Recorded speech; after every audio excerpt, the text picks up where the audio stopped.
Assalamualaikum warahmatullahi wabarakatuh. Allah itu siapa? Zat sing wajibil wujud. Itu satu filosofi yang luar biasa. Nah, kemudian setelah itu ada setan-setan kecil yang nganggur, yang iseng. Nah itu nggak usah kamu perhatikan. Tinggal delok TV, ngopi, terus tinggal nyate kelata. Enggak setan pingsan dewe. Sokor-sokor stres dewe. Dugaan saya setan saya gue pingsan, kurang gizi. Karena memang setelah itu setan goda gini. Lalu sebelum Allah jangan-jangan ada wujud yang lain. Lalu Allah sendiri awal mulanya gimana? Kata Nabi, jika ada pertanyaan seperti itu kamu harus berhenti. Tinggal delok TV atau tinggal penting aja delok dangdutan. Ya kalau kepeksa ora apa-apa, kelasem ae. Saya tidak menghalalkan tapi kan sudah kamu lakukan. Karena itu lebih baik ketimbang pertanyaan filsafat. Banyak orang yang dulu sholat ketika sekolah filsafat tidak sholat. Alasannya sampai menemukan jati diri itu Tuhan. Dan itu bahaya sekali karena Nabi berkali-kali bilang kamu jangan mikir tentang Allah pasti rusak. Orang kok mungkin rusak dari Nabi pasti rusak. Nah cara menghentikan gimana? Karena setan ini makhluk, akal-akalannya gampang. Tadi tak warai, saya sebagai ulama atau sebagai manusia atau sebagai orang awam atau sebagai siapa saja. Kadang ada pertanyaan seperti itu. Tak tinggal anggeling dharma, kan pusing setan. Ini kan ngenteni. Weh, ngenteni bar lo anggeling dharma. Bariku aku lesu mangan mie. Bar mangan mie waret turu. Kan dia ngenteni terus mau bikin was-was lagi. Ternyata saya sibuk kan nggak bisa masuk deh. Bangun tidur aku selali pertanyaan tadi. Dinteni. Nah, dia masuk lagi aku sibuk ngajak anak jalan-jalan. Jadi saya kalau jalan-jalan di pasar itu wis enteni tan santai wae. Itu memang resep dari Rasulullah. Jangan sampai orang terjebak filsafat yang sampai menanyakan eksistensi Tuhan. Dan dia tidak mau iman, tidak mau sholat, tidak mau puasa sampai menemukan Tuhan itu siapa. Itu jelas minas syaitonir rajim, itu perilaku setan. Makanya Rasulullah setiap ditanya sahabat gitu itu Nabi guyu-guyu. Dan guyunya Nabi itu kata Nabi, baguslah kalau kamu takut Tuhan kalah kata Nabi. Nabi gojok gitu. Maka ada ulama yang punya seni berargumentasi yaitu Imam Ghazali. Jika setan tanya kamu lalu sebelum Allah jangan-jangan ada wujud yang sebelum Allah. Kata Imam Ghazali, ya itu saja yang Tuhan, yang Allah ini enggak jadi Tuhan. Ya berarti wujud sebelum Allah itu yang benar-benar Allah. Kalau kamu bayangkan lagi, jangan-jangan sebelum itu ada wujud lagi. Ya itu saja yang benar-benar Allah. Sehingga tetap Allah itu menang terus. Paham ya? Yang jelas jangan sampai didahului Adam. Karena kalau didahului Adam lebih ngeri lagi. Karena sesuatu yang enggak ada menciptakan yang ada. Itu lebih buruk lagi menurut akal. Menurut apa akal? Nah, daripada kamu nggak salim Imam Ghazali, tinggal saja ndelok. Tadi ndelok sinetron. Ndelok yang lucu-lucu aja. Ndelok sing lucu-lucu. Ndelok apa? Mencari Tuhan. Pokoknya sing aneh-aneh, sing goblok-goblok, sing lucu-lucu. Sing perane wong apa? Lha saya sering diprotesi saya. Gus Salim jenengan kok sering ndelok sinetron sing ana dialog wong goblok-goblok. Wong goblok ku menarik cara kula. Apa ya? Cara pandang itu di luar dugaan saya karena kula berkali-kali lho kalah wong goblok. Jadi makanya ini tak cerita nih beberapa kali ini jari Gus Wak cerdas berkali-kali kalah sampai goblok. Ada seorang santri itu ingin dibelikan bapaknya itu sepeda motor. Bapaknya wong desa, senengane ngrumat sapi wedhus. Lah menurut saya ya orang tuanya itu mampu lah, sangat mampu untuk beli itu. Pak mbok ditukokno mawon wong sepeda motor. Kata bapaknya, "Anakku nu jog mondok tak goblok, Gus." Wong njaluk kok sepeda motor, njaluk mobil ora ya goblok. Lah kok goblok, Pak? Jenenge donya iku Gus, sing lahirno donya kok sapi iku ndek anak, wedhus ndek anak jenenge donya. Di mana-mana jenenge donya sing lahirno donya. Iki donya kok mangan donya. Mergo motor iku kan tuku bensin, mobil. Iku cara dekne iku goblok Gus. Batin berarti kabeh kiai goblok perkarane tuku donya sing ngentekno donya. Cara dekne donya iku sing lahirno donya. Batin kok pinter iki batin. Untungnya saya ini ulama ya, ahli tafsir ya malu. Sebenarnya kalah itu ya malu. Tapi saya sebagai orang objektif fair, itu teori benar apa? Jadi donya itu ya sing lahirno donya. Donya kok mangan donya iku goblok. Untungnya dia dengan saya itu jaraknya 5 kilo 7 kilo karena 7 kilo. Lala dia diterkon sepeda motor, tapi tetap mau kalah. Pak, nanti jalan kaki saja. Karena kalau pakai motor ini kegoblokan kata saya. Terus mendingan nih. Loh Gus mau kalah tadi.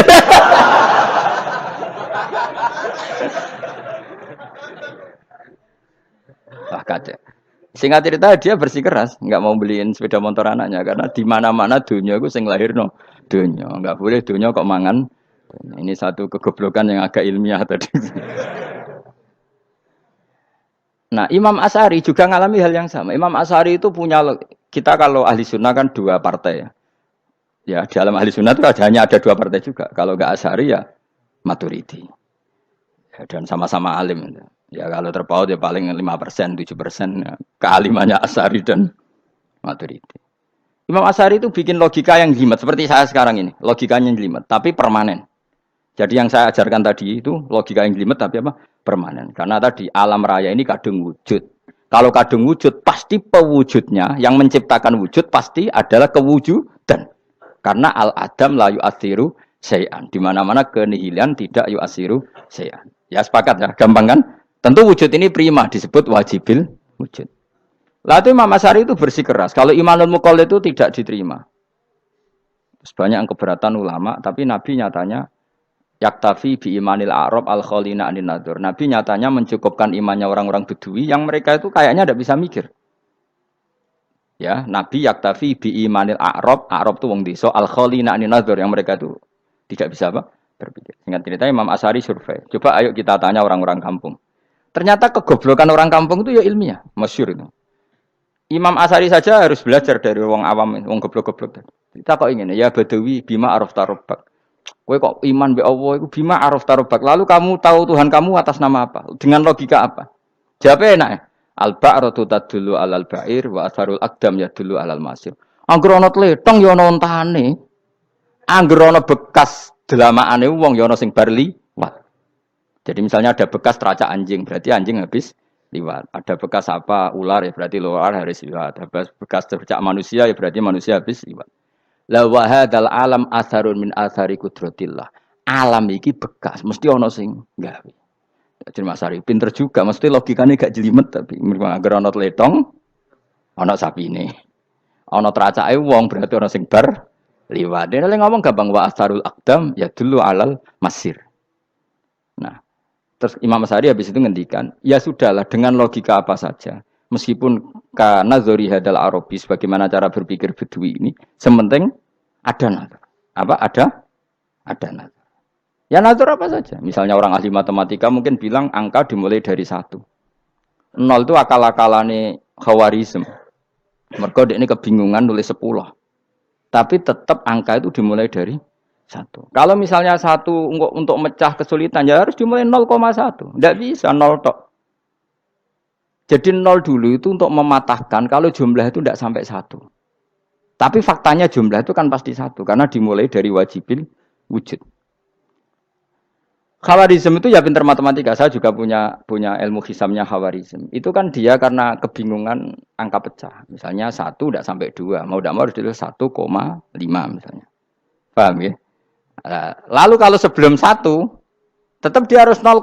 Lalu hakikat 0,5 itu kan bagian dari wujud apa bagian dari Adam? Tetap bagian dari wujud. Jadi 0,5 itu kan khayal kuliah. Tak warai ya.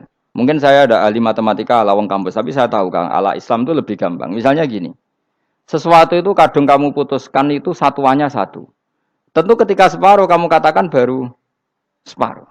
Tapi sebetulnya ketika satuan itu kamu katakan 10, yang separuh itu sudah 5. Itu kan terserah sing bagi, napa? Terserah sing bagi. Ya iya dong, misalnya 1 juta, 5-nya artinya apa coba? 500.000 kan. Sekarang kalau 100.000, 5-nya jadi berapa? 50. Kalau 1,5 jadi. Nah itu kan terserah satuannya apa? Tapi tetap dari 0,5 itu tetap menunjuk sesuatu yang wujud. Yaitu 5-nya sebetulnya apa? 5 yang separuh tadi. Paham sih kalau maksud? Tetap nggak bisa sesuatu dimulai dari apa? 0. Nah, makanya kata Abdul Hamid Khan kalau dalam mendidik tauhid, itu gampang saja tadi. Alam raya ini kadung maujud, kalau kadung maujud pasti disebabkan oleh sesuatu yang wujud. Karena wujud pencipta harus berstatus prima. Lah prima ini atau premium ini kita sifati wajibil wujud. Atau kamu katakan apalah kausa prima atau musabbibul asbab. Nah kelirunya kita dalam berislam itu, kritiknya para ulama, kita ini nyebut Allah dulu baru menceritakan status Allah. Kalau zaman Nabi itu dibalik. Status wajibil wujud itu kita terangkan dulu, baru yang oleh Islam itu namanya Allah. Paham ya? Kan beda, misalnya gini logikanya gini, kamu ketemu orang ateis, saya ulang lagi, kamu ketemu orang ateis, terus kamu ditanya, lalu alam ini yang menciptakan siapa? Allah Jalla Jalaluh. Mesti kan tanya, man huwa Allah, Allah itu siapa? Kalau dulu Islam mengajarkan enggak gitu. Surat pertama turun apa coba? Iqra. Iqra itu enggak nyebut kata Allah. Iqra bismi rabbika. Rabbika itu siapa? Alladzi khalaq. Sebutlah nama Tuhan. Yang berhak menyandang Tuhan adalah zat yang pencipta. Itu tidak ada kata Allah. Di surat Mudatsir, surat kedua. Ya ayyuhal mudatsir kum fa'anzir wa rabbaka fakabbir. Bukan Allah fakabbir, wa rabbaka fakabbir. Sehingga cara berpikir gini dibalik. Sebutlah Tuhan kamu. Tuhan itu siapa? Yang berstatus Tuhan adalah zat yang berstatus pencipta. Nah, lalu pencipta ini oleh Islam dinamai Allah. Kalau orang ateis kamu langsung bilang Allah, man huwa Allah. Berarti pertanyaannya Allah itu siapa? Lalu kamu jelaskan Allah adalah pencipta. Allah adalah wajibil wujud. Tentu lebih gampang kamu terangkan. Makanya Al-Quran menerangkan amuhuliku min ghairi syai'in. Maknanya saya di sini maknanya ya Allah. Apa? Allah. Apakah mereka diciptakan tanpa pencipta? Tentu setelah Islam tahu itu namanya siapa? Allah. Paham ya? Kalau balen malih. Jadi sebetulnya Quran itu ngajari kita itu ilmu mantik yang luar biasa. Misalnya ya Yuhanna su'budu siapa? Rabbakumul ladzi khalaqakum walladzina min qablikum. Sembahlah Tuhan. Tuhan itu siapa? Pencipta kamu dan pencipta orang-orang sebelum kamu. Lalu Tuhan ini oleh Islam dinamai Allah. Tapi kalau langsung kamu bilang ke orang ateis atau orang Uni Soviet, Allah itu Tuhan, Allah itu siapa? Sebab itu di beberapa ayat dijelaskan dulu status Allah. Sifatnya Allah, keakhasan Tuhan. Yang dikatakan Tuhan adalah zat pencipta. Kalau tidak pencipta berarti tidak Tuhan. Sekarang Yesus pencipta bumi apa enggak?